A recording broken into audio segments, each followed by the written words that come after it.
Дарга эрхэм гишүүдээ Улсын их хурлын гишүүн Ц. Даваас хөрөнгөөс Монгол Улсын их хурлаас үндсэн хуулийн цэцэд хүсэлт гаргах тухай саналыг 2026 оны 5 дугаар сарын 20-ны өдөр Улсын их хурлын даргад өргөн мэдүүлсэнийг хууль зүйн байнгын ороо 2026 оны 6 дугаар сарын 10-ны өдрийн хуралдаанаараа Улсын их хурлын чуулганы хуралдааны дэгийн тухай хуулийн 88 дугаар зүйлд заасны дагуу хэлэлцлээ.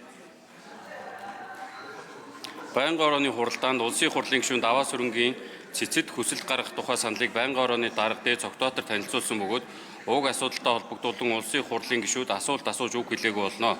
Улсын их хурлын гишүүн Даваас хөрөнгөөс төрийн хэмнэлтийн тухай хуулийн 13-ийн 1-р хэсэгт заасан заалт Монгол Улсын үндсэн хуулийн хууль дэдлэх зарчмыг зөрчиж байгаа талаар Монгол Улсын их хурлаас үндсэн хуулийн цэцэд хүсэлт гаргах тухай саналыг байнгын орооны хуралдаанд оролцсон гишүүдийн олонх буюу 58.3% нь дэмжсэн болно.